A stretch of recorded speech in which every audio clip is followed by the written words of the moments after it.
Hey guys, it's Ettore. Before we dive into today's episode, I want to ask you something. What's your story? We all have one, and sometimes it takes the right space and a little guidance to bring that story to life. That's why I created the Ink and Authenticity Men's Creative Writing Workshop. It's a unique space for men to explore their identities, reflect on personal experiences, and use writing as a tool for self-discovery. Whether you're an experienced writer or have never written a word, this workshop is for you. Join me and other like-minded men on this journey. Visit authenticityroad.online/workshop to learn more. Thanks. And now on to today's episode. If you've been listening to the Authenticity Road podcast over the last 2 seasons, you know that Jordan and I both came to this work via EVRYMAN and the somatic method they teach. For some time, though, I've been considering that there's more than one way for men to pursue their personal and emotional development. With that in mind, we're kicking off our 3rd season of the show, our 51st episode, with a guest whose name may be familiar to many in the world of men's work, Boysen Hodgson. Boysen is a dedicated husband and dad. He's a fiercely optimistic advocate for men's transformation. And if you've seen his name in your inbox, it's likely as a result of his role as communications director for the ManKind Project USA. I will own that I entered our conversation with a bias and more than a few preconceived notions about the ManKind Project, what they stand for, and how they do the work. I was delighted to have my views challenged and to learn quite a lot about this long-standing and impactful organization. On a personal note, Boysen is a charming and brilliant fellow, and by the end of our chat, I genuinely felt I'd made a new friend. Whether or not you're familiar with the ManKind Project, you'll no doubt find much to think about in what Boysen has to say. So let's get on the road. Welcome to the Authenticity Road podcast. We started this podcast to share our stories and hear from others about their adventures in men's work. Join us on the journey to our fully authentic selves, emotional healing, and the meaning of modern masculinity. Here on Authenticity Road. Hello, and welcome to the Authenticity Road podcast. I am Ettore, and this week on the podcast, we could not be more thrilled and delighted to welcome Boysen Hodgson. Boysen is the communications director for ManKind Project USA, a nonprofit organization hosting transformational programs and supporting men's groups serving over 10,000 men every week. He's the co-creator of the ManKind podcast, a show that invites listeners to expand their perspectives on manhood, and he is the author of The New Macho, a credo for emotionally mature masculinity. Boysen has nearly 2 decades experience facilitating men's group. It has been a desire of mine to have someone from ManKind Project join us here on the show for about as long as I have had the show. And so this is a dream fulfilled to have Boysen join us. So Boysen, welcome to the show. We are thrilled that you are here. Thank you. That's great to hear. Yes, and I'm happy to be here. So for those listeners in my audience who may not be familiar with the ManKind Project, could you give us a little bit of background, the mission, the what it is, what's the elevator pitch? Totally. Yes. Helping men wake up, grow up, and show up in the world, right? So ManKind Project's been around for almost 40 years now. They got started in the Midwest in Milwaukee, Wisconsin, 1984. 3 guys sitting around a kitchen table, as these things often happen, and it's almost a joke. A feminist therapist, a curriculum studies professor, and a Marine walk into a kitchen. Bar. Yeah. And they were 3 guys who had been doing personal development work together and had been in some men's groups and done some stuff together. And they went on another men's training together. And Bill Kauth, one of the founders, who is the visionary of MKP, who was a feminist therapist, he was at a feminist therapist conference. So he was like, one of 2 or 3 dudes among hundreds of women. And looking around and seeing these women do incredibly deep, profound work together, seeing them build incredible connections, seeing them kind of throw off the shackles of what traditional femininity or womanhood looked like at the time. And he had one of those shake your fist at the universe moments. Where's the thing for the men? And it took him another year, over a year, to convince the other two guys to kind of come on board. And they created a thing that they called the Wild Man Weekend for the first about year it was run. Turned into the New Warrior Training Adventure, which is still running to this day, now in 14 regions around the world. And out of the New Warrior Training Adventure, guys came out of that experience on the other side and said, we have to get in men's groups. We don't want to lose this. We want to keep integrating the experience, keep doing men's work together, keep figuring out what this looks like. And it kind of just caught fire from the middle of the United States and grew very rapidly across the US, and then jumped the pond to the UK. And now, as I said, we're in 14 regions and expanding and growing in some places in Southeast Asia and Central and South America, and redefining in areas of Europe. And it's all about giving men a space to come together and do their emotional healing and emotional growth and goal setting and accountability work. So that's where we're at. Yeah. So you hit a lot of my favorite vocabulary words along the way there. A lot of the words that I use myself in my own work. And so I love hearing how that mission aligns with so many of the things that are meaningful to me. How did you get there? How did you get to ManKind Project? Another weird story. I was about 31 when I came to the work in 2004. I attended the New Warrior Training Adventure here in New England, where I live. I knew one person who was on the staff for that weekend, and he happened to be my chiropractor. But the longer story is that I'm from a big family of men. I have 6 brothers.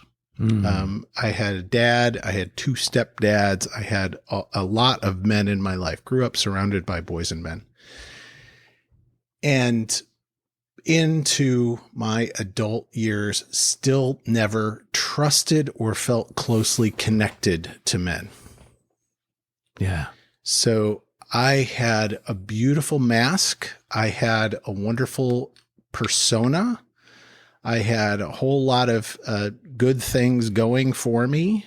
And yet I felt very alone, very isolated, very unworthy a lot of the time. And I didn't really know why am I here? I'm 31 years old. What the hell's going on? A relationship that I had been in for a number of years had imploded, and I was newly single and trying to remake my life. And as I was getting into 6 months down the road after that relationship had ended, and I had met the woman who is now my wife of 18 years, and saw myself doing some of the same stuff that I had done in previous relationships. Right? That's an old story for a lot of us. And as much as I wanted to point the finger and say, it's her, the common denominator in all my relationship failures had been me and me and me. And I'd heard of this ManKind project. I'd heard of this New Warrior Training Adventure because a bunch of my male relatives had already done it. And they had been telling me for years, like, oh, dude, you got to do this. You got to go check this thing out. This is going to blow your mind. And I was like, do you swear on your podcast? Oh, yeah. Fuck okay. Yeah. I was like, fuck you. I don't want any part of that. No way. No way do I want any part of getting vulnerable around other men. No way do I want to trust other guys with stuff that I've been keeping secret for 20 years. No way am I going to do that. I'll stick to my books. Thank you very much.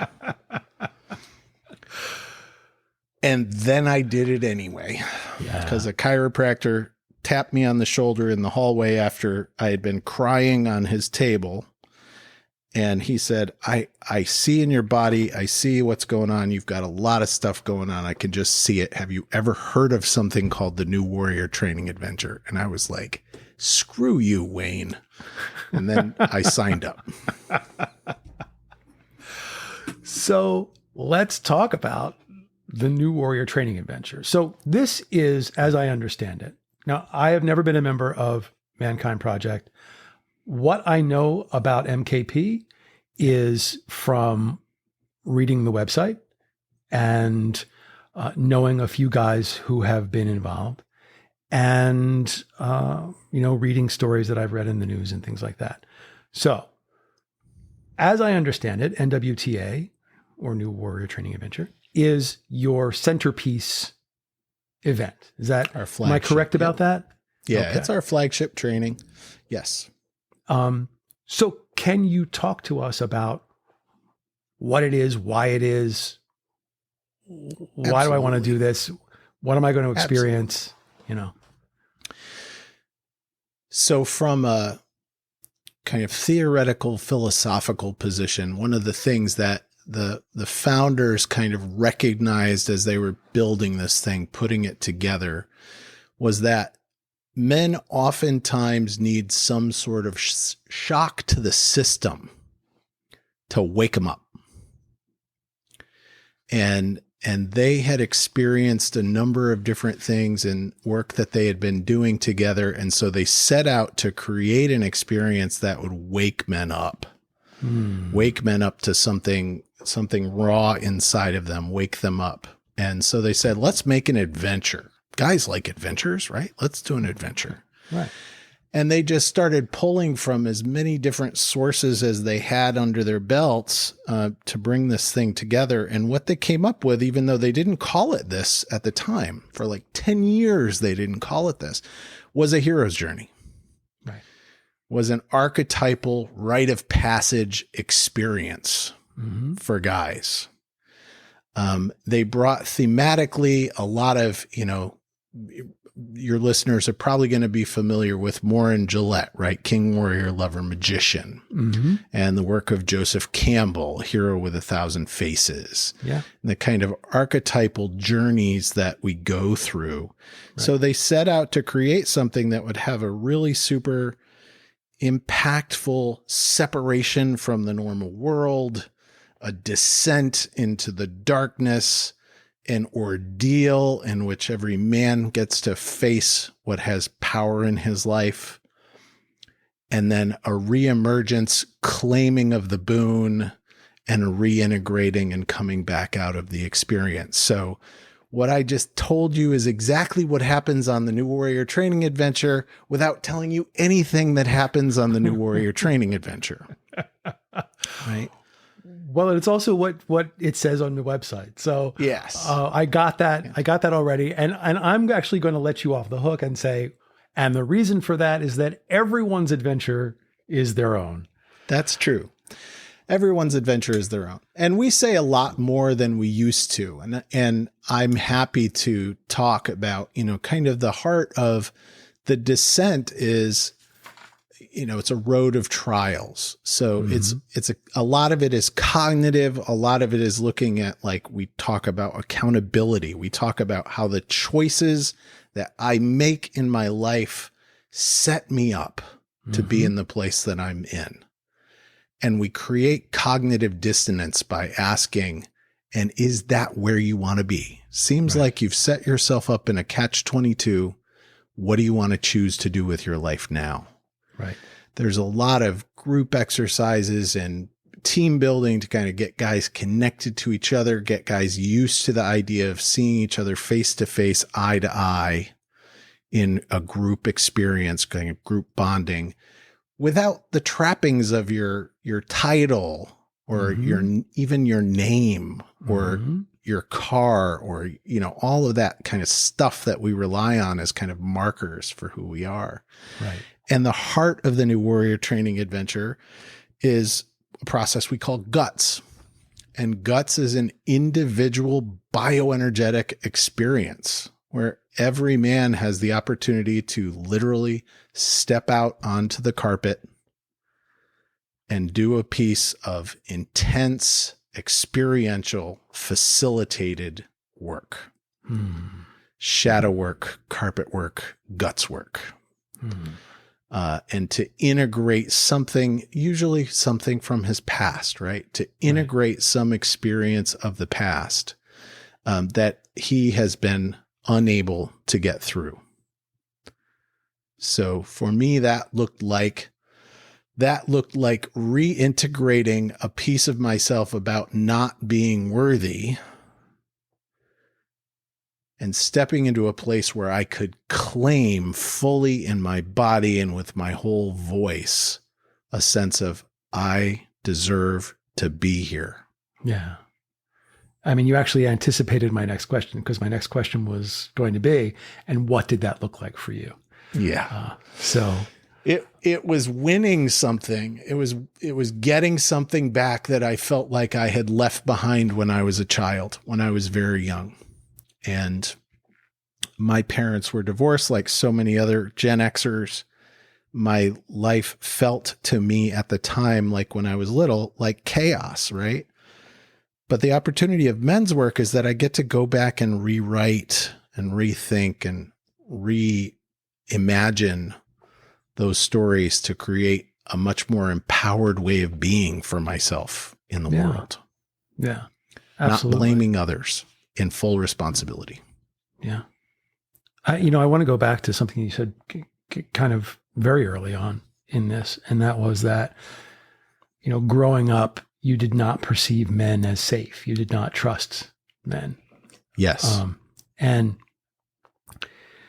that really speaks to me. That really resonates with me, because I was in the same boat. I mean, and for different reasons than for you, but, for me, it was,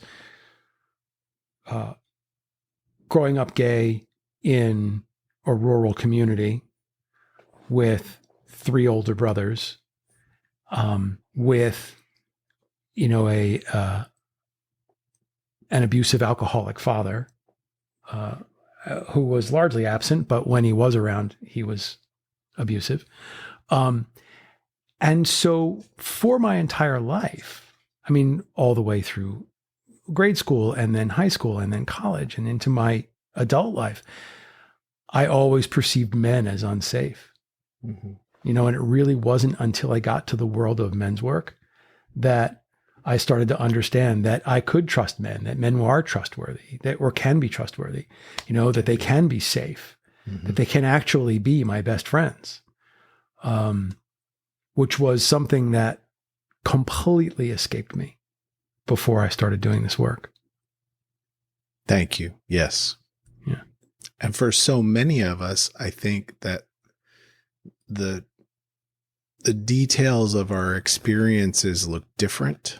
And the emotional weight of our experiences can feel so much the same.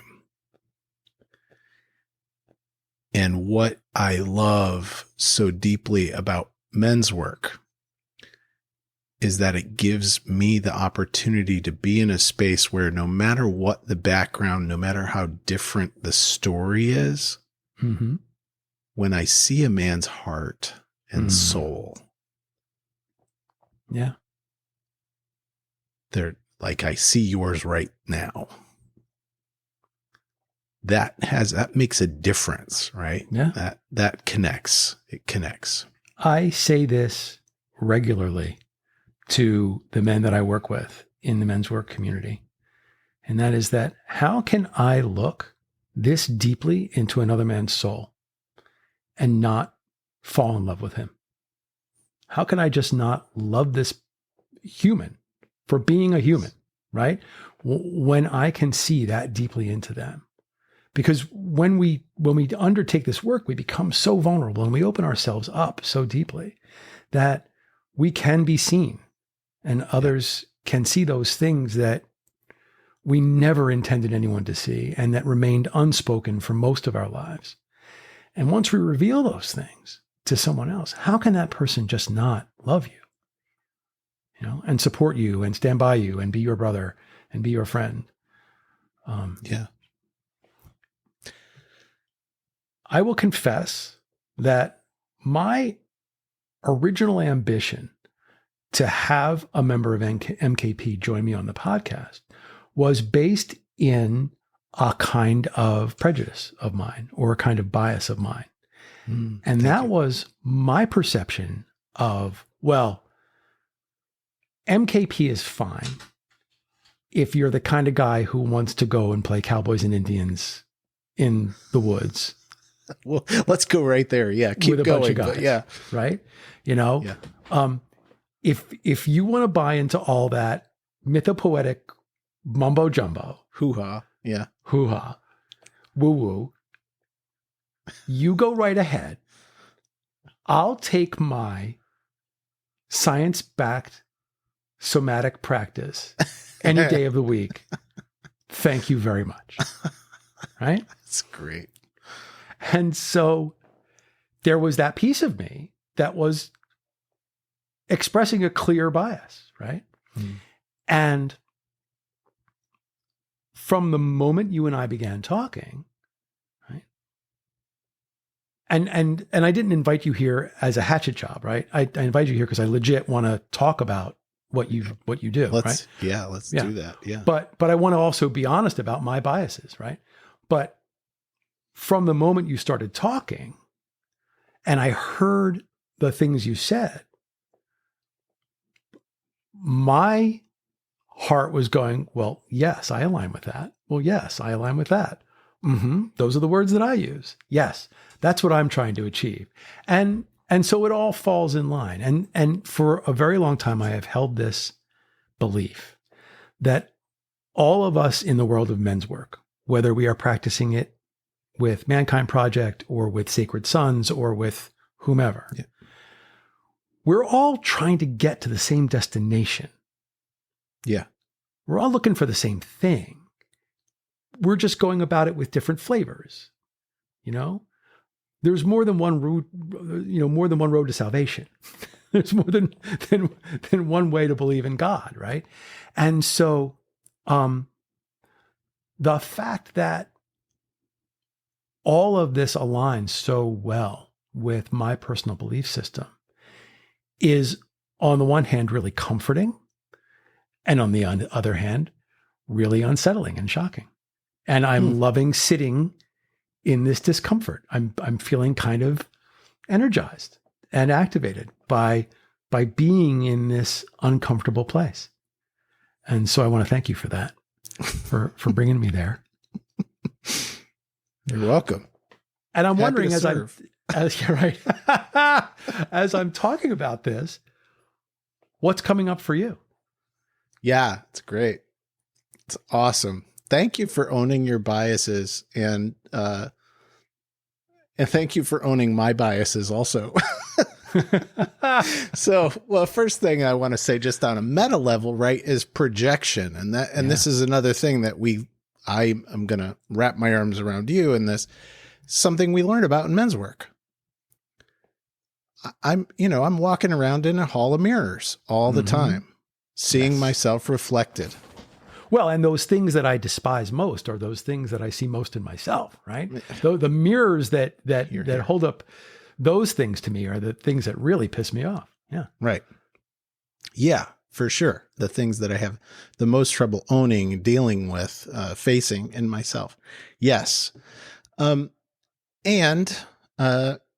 MKP has both the gift and the curse of all of that you mentioned, and being where we're from, being from the 80s, the origin story of MKP and the very kind of white Western European kind of culture and ethos that it arose from, and the encounter movement and new age stuff that was going on at the time, and all of these things, I said they pulled from every experience that they had had.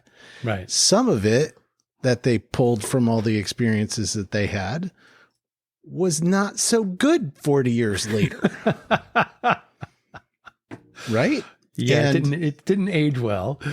Some of it didn't age well. So I am proud and, in consternation frequently that MKP continues to evolve and change in some of those things. So the ways in which MKP really did get a reputation as we're those guys out banging drums in the woods. Mm-hmm. Right. And the Native American kind of cultural appropriation stuff that they integrated unconsciously and with beautiful intent and with honor and love and with the desire to have a significant ritual experience, right? A significant spiritual ritual experience. Like all of those things are true. And just in the last 2 years, we have let go of an incredible number of things that had been deeply embedded in the work. And it's been a process of grief and loss and letting go and honoring that. And this is where I just so agree with you about we're all wanting something, right? We're all wanting, and I think it is a better world for ourselves and our kids and the women in our lives and our communities. We're wanting this wholeness that we experience in doing the work. I want the whole human experience. Right. And I think that no matter who it is, I think that we can get together on that. And then, the archetypes and, even Douglas Gillette. So I've had the distinct honor of interviewing Douglas Gillette and being in conversation with him, one of the co-authors of King, Warrior, Lover, Magician. 35 years later, he's a little tired of it too. Like, okay, let's open this up. Let's talk about like all the archetypes that we didn't talk about. Right. Let's talk about how we may have been too dogmatic. Let's talk about how we may have been too constrictive in our understandings. Let's talk about gender and gender construction and how that's changed in the last 40 years. Yeah. Right. Let's look at all of this stuff and still come together in circles of men and open our hearts to each other. Absolutely. Go back and read Iron John. And now. Yeah. There's some terrible stuff in there. And there's parts of it. It's still like a gut punch. Right. Where Bly was pointing at things that even on the cutting edge today, it's hard to say that feels true. Yeah. Yeah. So you brought up, since you said the words, I wasn't going to do it, but you went there. So I'll follow you. You opened the door. Are we in court now? Yeah, go ahead. The bell can't be unrung or whatever you can't unring the bell. You can't unring the bell. Yep.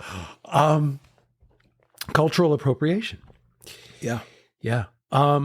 So full confession, early on in my men's work journey, that was one of the things that I found uncomfortable about MKP.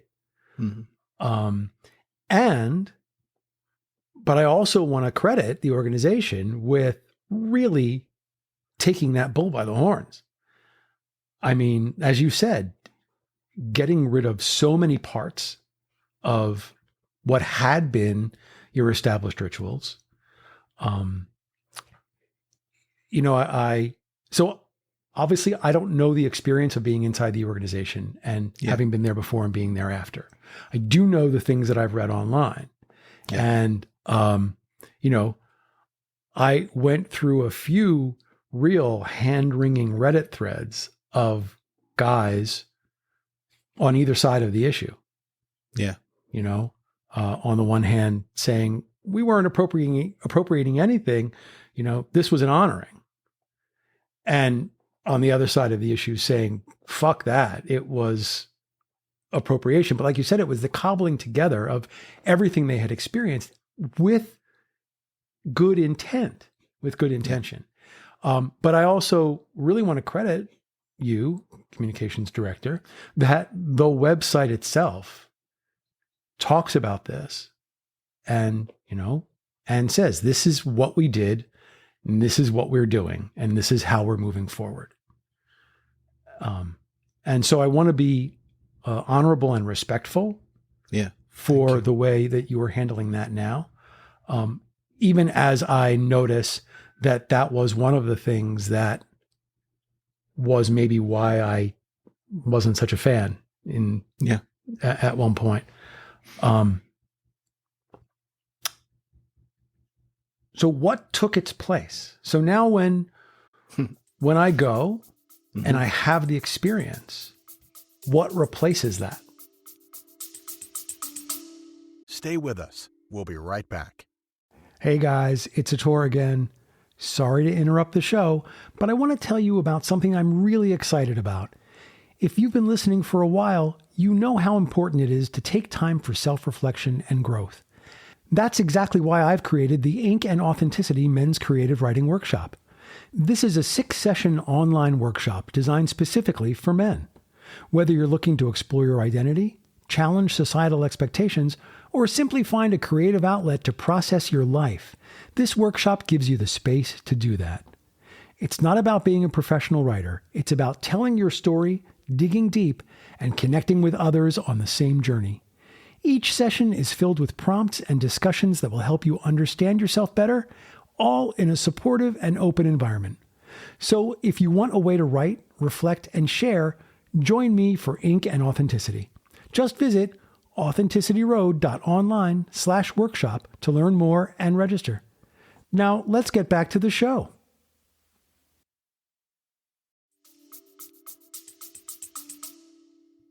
Yeah. We're still in the evolutionary process there. And yeah, I will say that what we did, the ceremony that we did called the Purification and Renewal Ceremony, was something that was 2 generations removed from what's commonly known as an all nations ceremony, with origins in Lakota tradition, from the United States, and specifically and intentionally created for the ManKind Project to do in that circumstance.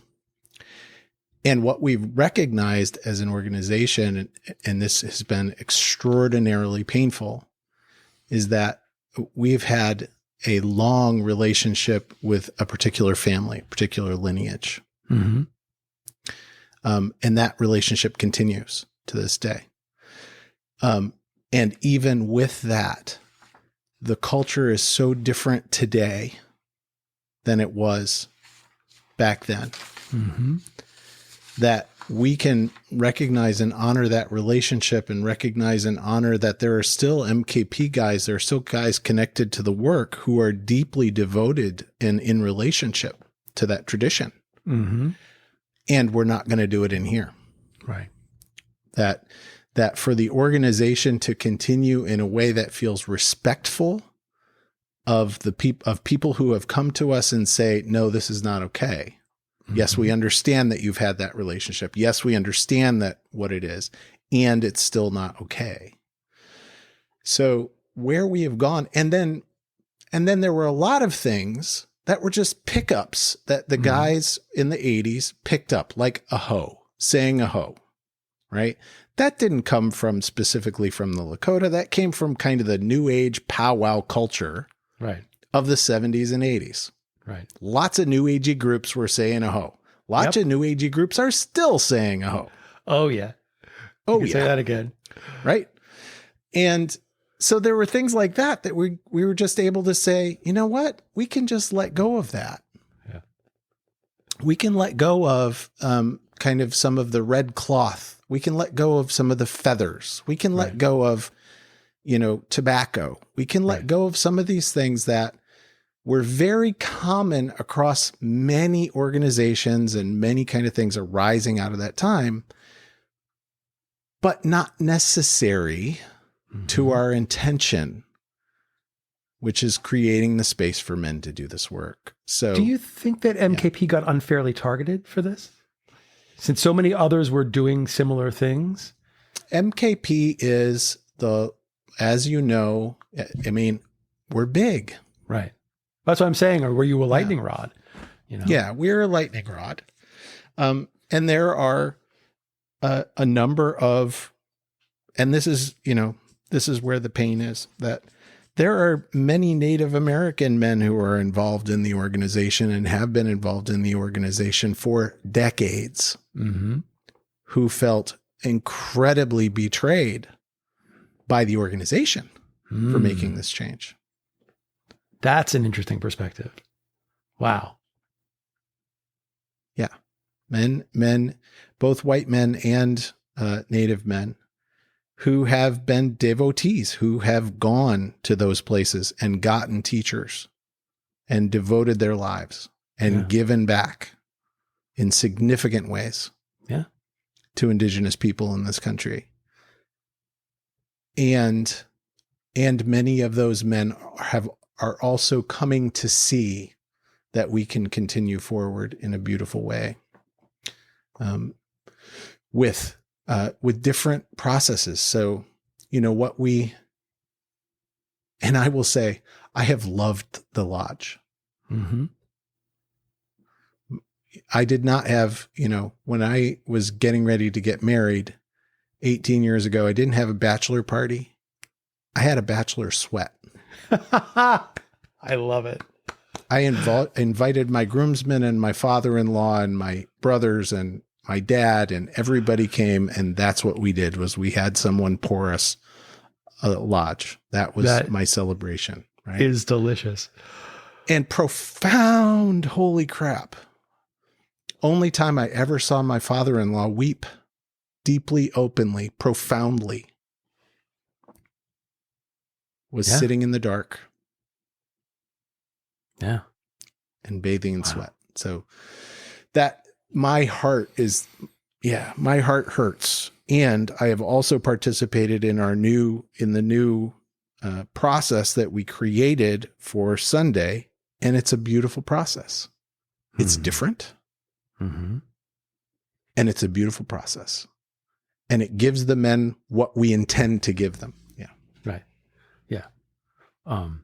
Because you use the word transformational in your materials, and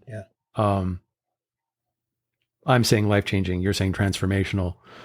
One of us went to a better college than the other. That'd be a toss-up. I'd toss a coin for that one any day. But the meaning is the same for me in this context. And that is that, you're taking guys in, they're having an experience, and they are coming out the other end, not being who they were. Yeah. I've had that experience at other men's retreats. As I said, I haven't done the NWTA, but I've had that experience at other men's retreats. And so I understand what that is like. Yeah. And you are still offering that.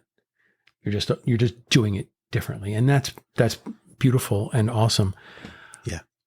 Thank you. Moving away from this, who is your ideal member? Who is your ideal candidate for this? That's wild. When? Right. Because what I'm hoping the answer is, every single guy you meet, no matter who he is or where he is or what his age is. But I'm going to let you answer the question. Yeah. On the big five, right? In the big five personality traits, right? Openness to new experience is one of the things, right? Openness to new experience. You got to have something going on in your life that makes you open to new experience. And that is the ideal man, for the experience. So regardless of age, sexual orientation, religious preference, political leaning, all of those things, right? All of the kind of trappings, how much money you earn, all of that, what your job is, all of that stuff. If you reach a point in your life where you're thinking, shit, something ain't working. And I am ready to set down expectation. I'm ready to surrender myself on some level to an experience that I don't know what it's going to be. That's the guy, right? Yeah.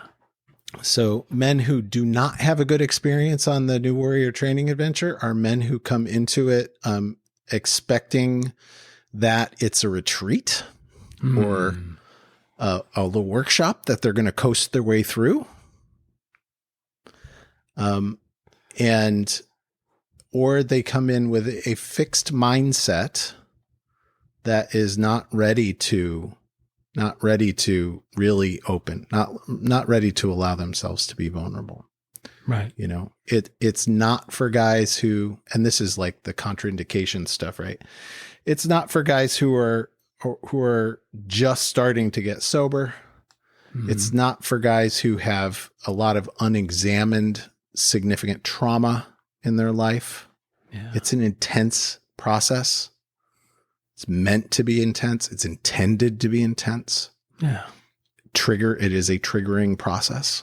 Yeah.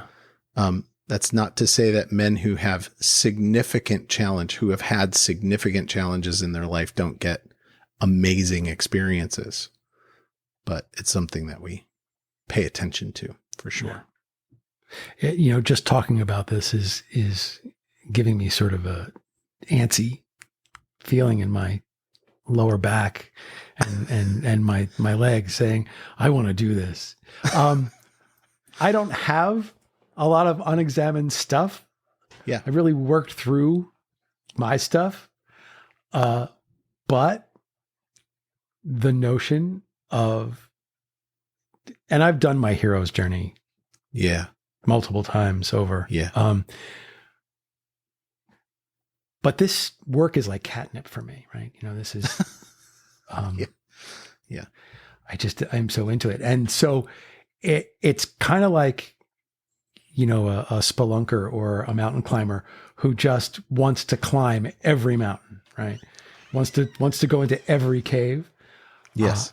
And so as I hear you talking about this, I'm going, yeah, you know, maybe I need to do this anyway and just and go see what it looks like.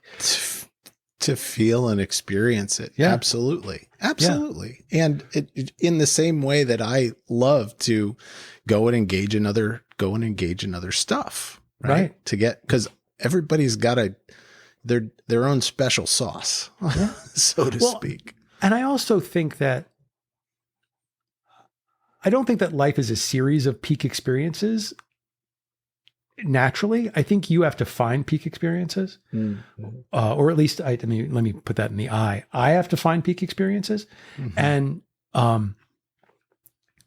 so I want a life of peak experiences. I want a life that is built on these are a series of exciting things, meaningful things that I did, and I think anytime that I have the opportunity to delve deeply into my own work is particularly in a live setting with a lot of other guys. Yeah. That creates a peak experience for me. Yeah. Me too. Me too. And I want to tell you another story about my New Warrior Training Adventure. So with most peak experiences, with most kind of these, we enter into liminal space, we cross over the threshold into the unknown, whatever the story is that you want to tell. There are moments when guys in men's work say, that's when I got it. Right. That's when it landed. That's when something in my soul went kerchunk. Right. And dropped in. And for me, it actually wasn't when I did my own hero's journey. It wasn't when I did my own carpet work. I got picked to play a role in someone else's carpet work. Okay. That took me into the most uncomfortable aspect of my persona that I had ever inhabited. So you went through bullying. I went through bullying. I got picked to play someone's ultimate bully. Ooh. The teenage boy that tortured and harassed another teenage boy. I played that role for another man on the carpet. The recognition of how easily that came to me and how fully I could actually inhabit that role. I have chills thinking about it now, almost 20 years later. Wow.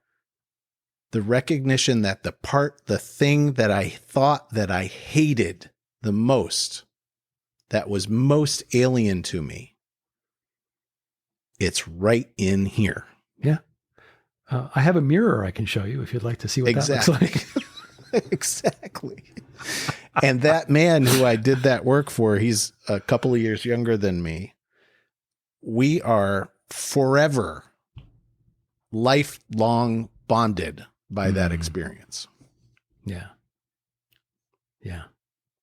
Yeah. Yes. I feel you. I see you. I've been there. I know what that's like in that setting. Yeah. So a guy goes to NWTA. Yeah.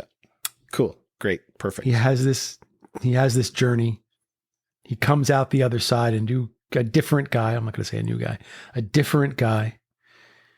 He spends time integrating that. Yeah.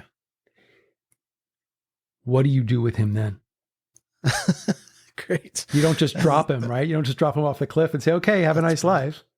That's why men's groups. And this is why I think that men's work, I have been sitting continuously in a men's circle since 2004. I went through the training in April. I joined a men's circle about 2.5 months later. I was too scared to go to a men's circle at first. And then I joined a men's circle, and I've been sitting in circles since then. Okay. That experience of, it's available to me every week. That doesn't mean that I've been every week, but for many, many, many, many years of that I have gone every week to sit in circle with other guys. Some of those men are the men who will spread my ashes when I'm gone. Undoubtedly. Yeah. Right. Those men know my wife and know my kids. Those are those are the uncles to my kids. Yeah. Right. And so what we do is create the opportunity for men to keep doing that work. And some weeks for me, that means going to circle and being in service to other men, listening and holding space and facilitating and working with other men. And for sometimes that means going to group. I'm an adoptive dad. We have gone through difficult times. Some weeks that means going to work, going to group, and absolutely falling apart. Yeah. And I have a space to do that. And I have men who I trust to hold me in that space so that I can fall apart and come back home whole and heart open. Yeah. That's what MKP does. And we offer lots of other trainings. We offer a leadership training series. We offer multicultural work. We offer a number of different circle skills trainings, facilitation trainings, like all of these other things to kind of support that. Right. But it's all in support of continuing that integration and growth. Right. But it all starts with that flagship experience.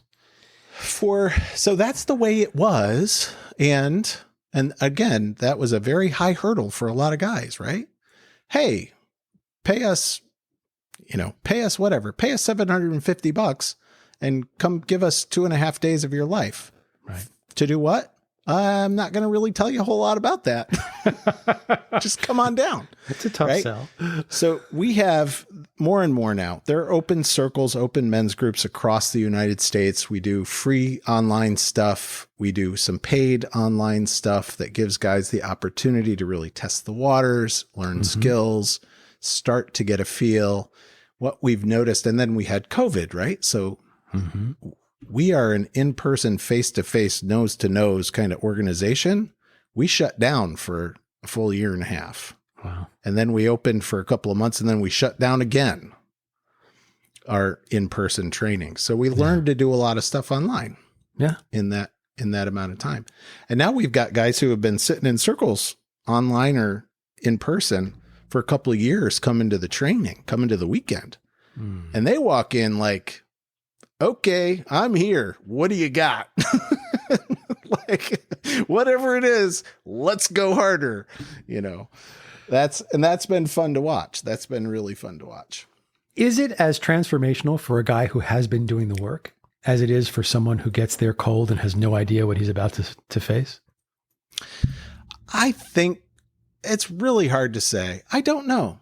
I mean, what I get from the guys who are in my circle who sat with us for a year or more and then went off to the weekend, they still come back in the somatic, right? It's the somatic experience. They still come back. And if you say, okay, bring yourself back to the weekend, they can go, "Pdunk," and it's in their body, right? Where do you feel that? Right here. Right. You know? Yeah. So I think that it's still there. And, you know, the age of secrecy, there's no such thing as a secret male society anymore. Right. And that's good. That's right. Yes. And I still think that we can create profound environments for change. Yeah. And I'm going to agree with you that, yes, it is a good thing that there are not secret male societies anymore.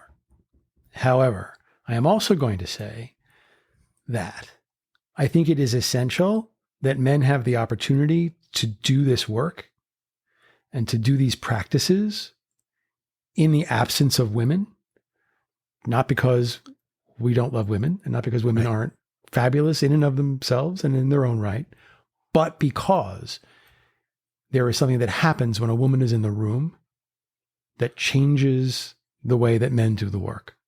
Yeah. The way that men look inward, the way that men deal with their stuff.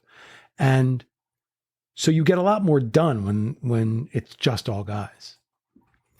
And I've seen it both with, and sexual orientation does not matter. Yeah. Because gay guys are just as eager to get women's attention as straight guys are. I don't understand why, but it's true. We are. So yeah, I mean, would you agree with what I'm saying?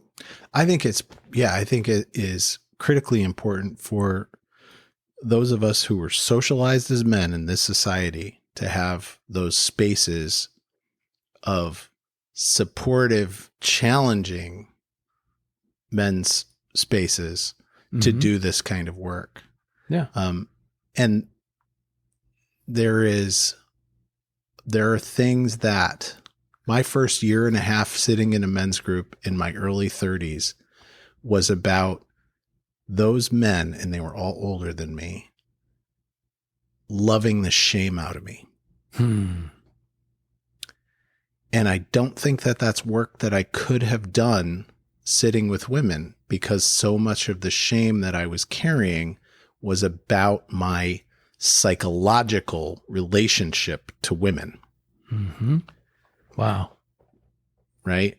And that freed me up to then bring my authenticity back to my relationship with Kendra, with my now wife, in a way that wasn't even accessible to me before I had those spaces to tell the truth, the really ugly truth about myself in a circle of men. Yeah. Yeah. And for me, it was being able to experience truly being loved by another man without it being part of a romantic situation, or being told that I was loved, but really it being transactional. You know? Oh, baby, I love you. Let's fuck. Yeah, you don't really love me. You just want to have sex. Yeah. And so learning that I could say I love you to another man. Yeah. Without it being weighed down by any of the romantic or homoerotic overtones that existed in that word for me before, was life-changing. Yes. So the men that I have met doing men's work, I don't just love, I adore. I mean, I don't even have a word big enough for how I feel about these men that I've met in the world of men's work. And in fact, the people who listen to the podcast on a regular basis know what I'm about to say. You know, I met the best friend that I have ever had in my entire life, who will undoubtedly be my best friend until the day I die, inside the four walls of men's work. We have no reason to be friends. We have nothing in common. But Cool, right? Yeah. But we are, and there it is. And without this work, I never would have been open to that relationship. I never would have been open to that friendship. We never would have met. But also having a group of men in the room able to embrace me and say, "You're my brother and I love you," is so powerful. And also, without a woman in the room, removes any performative aspect from it. Because when there's a woman in the room, then these guys feel like they can't say that to me in the same way, you know? And so it becomes very performative. So what you said. Yeah, what I said. Well, and let me just approach this from straight guy's side also. So, hey, dude out there listening to the podcast, if you think you're going to come to men's work and you're not going to have to work through your homophobia, like you got another thing coming. Yeah. And I believe, and I've written about this and said this in the past, that I believe that the level of toxic homophobia that is in our culture, that we're enculturated into, socialized into, beaten into, many of us, right, is one of the things that has just absolutely injured so many men, so many women, so many children, so many families. Yeah. And men's work in this way is exactly as you said. I have had to look in the mirror and work with my brothers to have them look in the mirror and say, yo, dude, that is just your stuff. Yeah. It's time to let go of the barriers to love. Yeah. Yeah.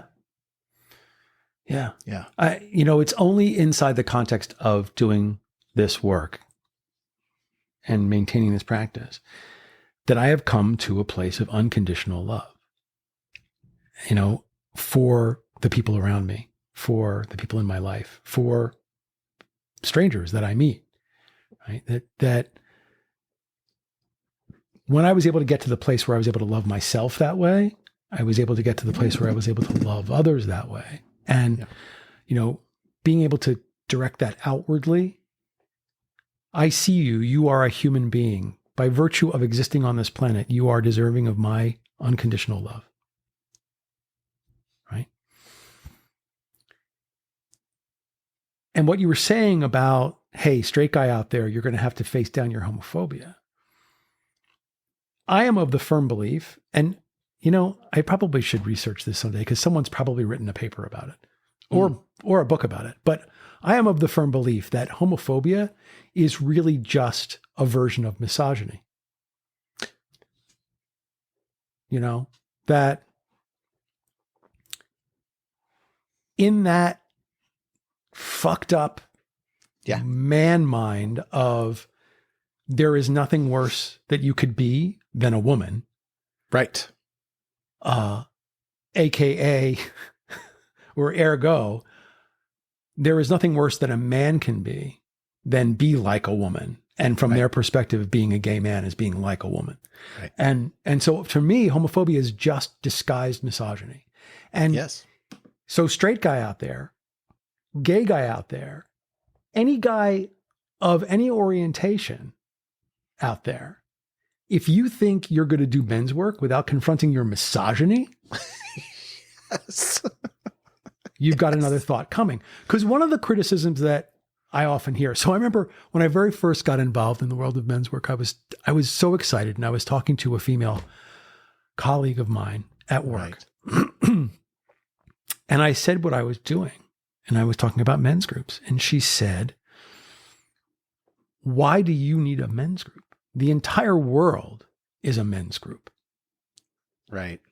Because she was reacting to the men that she knew who lived in that old boy network of, guys run the world and women are second-class citizens. Right. And,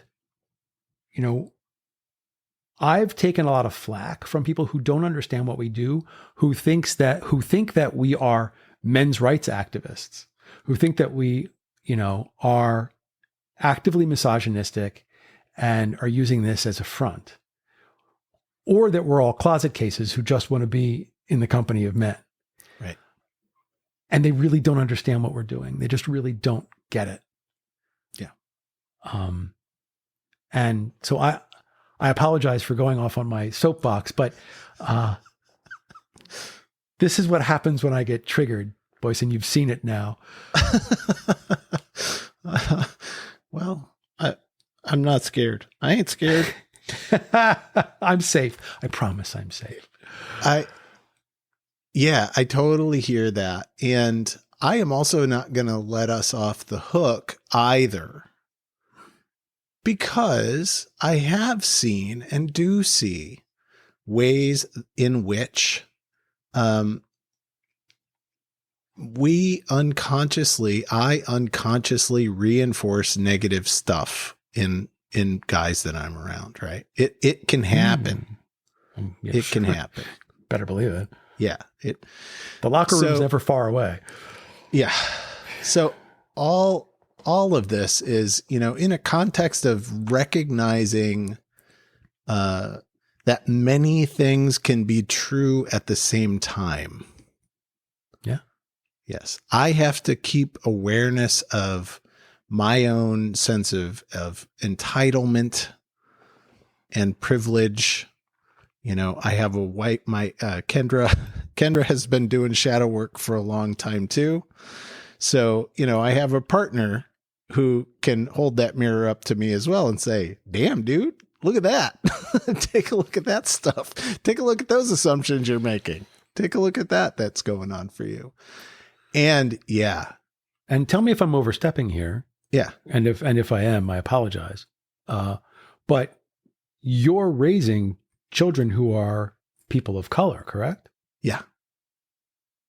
So checking your privilege and understanding the parameters of your privilege, right, are really important concepts in raising those kids, I would imagine. Yes. Yes. So it absolutely is.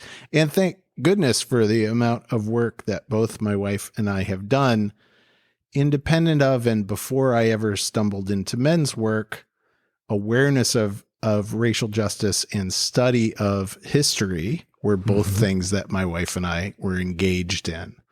And then it was, fate or accident or whatever you want to say that we ended up being a multiracial, multi-ethnic, multi-orientation, multi-gender family.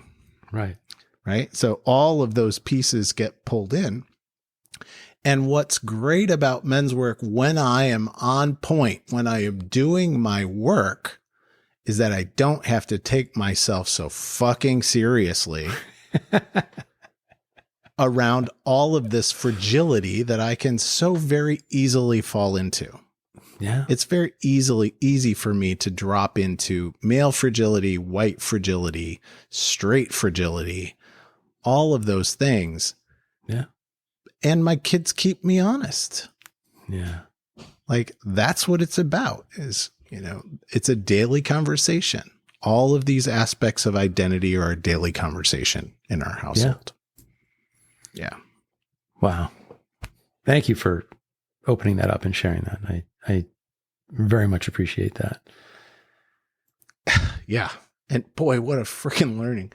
I had lots of I'm a bookish person. So I'm surrounded by books, and I've been a studious dude for a long time.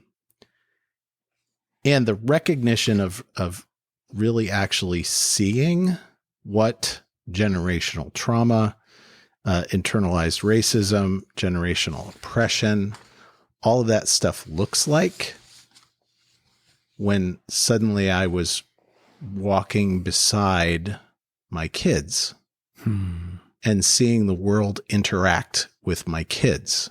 Mm-hmm. Very different. And that doesn't make me better than, that maybe just makes me a little tiny bit more aware. Yeah. Oh, absolutely. Yeah.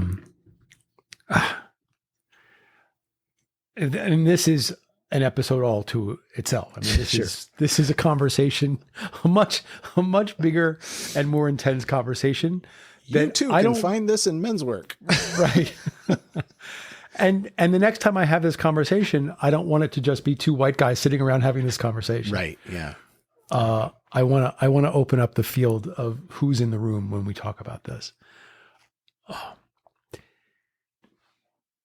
So Jordan and I have two questions that we ask every guest. Cool. And since you are in the hot seat, it is your turn. Question number one is, with this being the Authenticity Road podcast, it's not named that for no reason.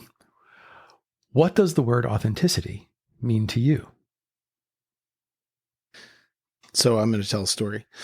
Okay. What does authenticity mean to me? After the second time I staffed the New Warrior Training Adventure as a volunteer, I came home. I really messed up something on that weekend.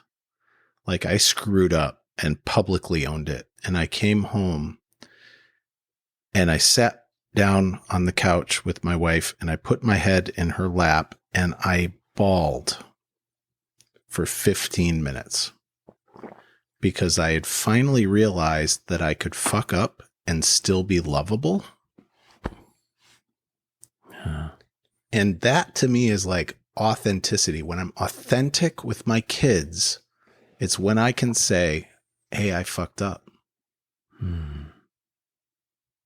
And still be present and open-hearted for the love that's there. Yeah. That to me is when I am in my authenticity. Wow. That is beautiful. Thank you. And I want to tag on to that in a different way and just say,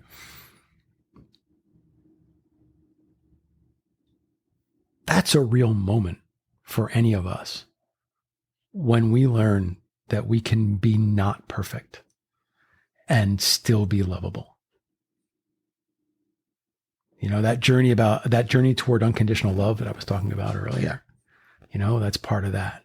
It's like, I see you in your flaws, and I don't just love you in spite of your flaws. I love you because of your flaws. I love you for being the fullness of you. You know, you're perfectly imperfect. I have a mentor brother who likes to use the phrase perfectly imperfect. I'm perfectly imperfect. And so, yeah, that's what sort of was coming up for me as you were talking about this, but beautiful. Question number 2 is, What is the one thing you wish that I had asked you that I didn't? What is the essential first step in this journey of men's work? Well then, what is the essential first step in this journey of men's work? Meditate on what it would look like to clean up something in your life that needs cleaning up.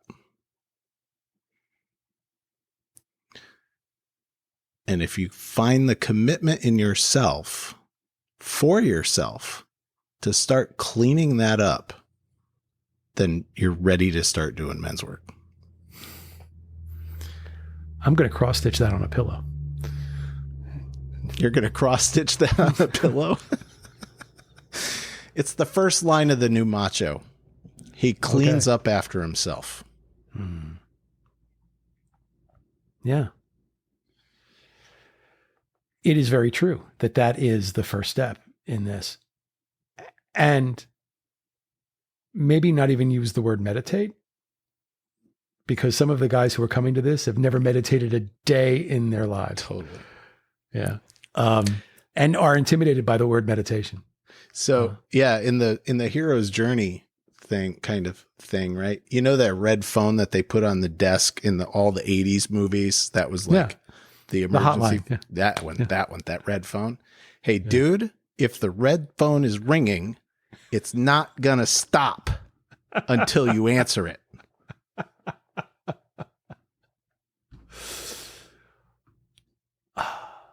Now, Boysen, I realize that I invited you here because you are communications director at MKP, and that's sort of the hat that you wear.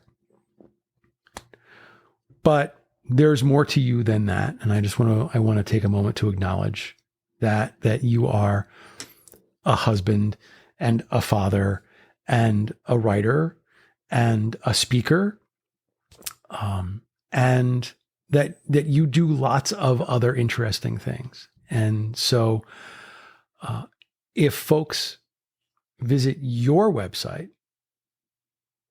as opposed to the MKP website, they will find out some of the interesting things about you. Thank you. That's true. All right. If men want to get involved, how do they get involved? Go to mkpusa.org, like ManKind Project, mkpusa.org. So there is a little form on the front page. There's links to find the New Warrior Training Adventure, links to find a men's group. If you submit a form, that'll put you in contact with somebody in a local community. And that's the way to take your first steps with MKP. So let's assume I can't even spell the word men's work, that I'm so new to it that I have no concept of what goes on in the world of men's work. Yeah. But I know I need to change something. I know that something's not working. The red phone is ringing. Do I need to have a background in this to succeed by reaching out to you? No. We are set up to welcome men wherever they are in their journey. And every month we do a 3-week intro program that will give you the basics of being in a men's group and give you an opportunity to start to just crack open the armor a little bit with other men before diving in. But because we're on the Authenticity Road podcast and I'm going to make assumptions about who your audience is, just go find a New Warrior Training Adventure and just go knock on the door, right? And when the guy says enter, your life's not going to be the same. I'm telling you, this is like catnip to me. Yeah. I'm just, I'm almost ready to pull out my credit card. That is not my intention. It took me 7.5 years of no's. I said no for so long. Yeah. I mean, it's amazing that it's been around so long that 20 years ago was 7.5 years into you saying no. and it was still a well-established thing. I mean, it just kind of boggles the mind how long this has been going on. And how did I make it to my age without ever having heard of it until I got involved in men's work, right? And that's the marketing. Marketing hat on, right? It's like, but if you had found me in my 30s or my 40s, my whole life could have been different. I mean, everything could have been better for me if you guys had just found me 20 years ago. I'm not blaming you. I'm just saying. There's a million amazing things happening right now out in the world that I've never heard of. Yeah. And every week I stumble through this work. Every week I stumble onto something new that's like, holy shit, you're doing that? That's so cool. How come I've never heard of this? Yeah, no, I'm totally with you.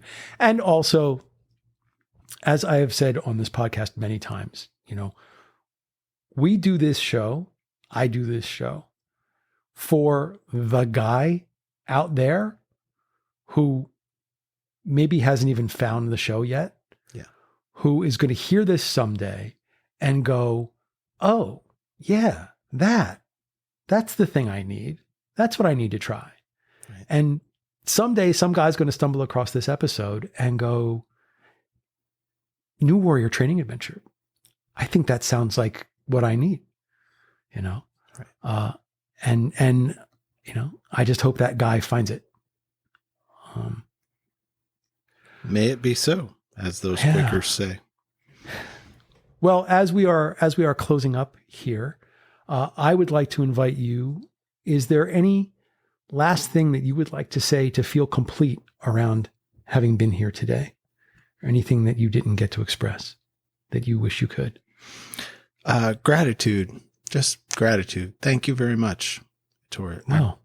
I've enjoyed the connection, and I look forward to actually being around a fire with you, because you're not very far away. So we could do that.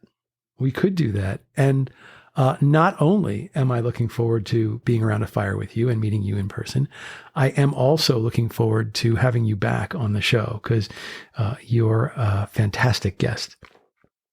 And I do feel a great connection with you. Well, folks, with that being said, it is time for us to throw the bags in the back of the jalopy and get back out onto the Authenticity Road. So, on behalf of myself and Jordan, who could not be here, until we meet again, please be authentic. Goodbye. If you enjoyed this episode, be sure to subscribe so you're notified when a new episode is posted. Thanks so much for listening. We hope what you've heard will help you on the road to your personal authenticity. Visit us at www.authenticityroad.online.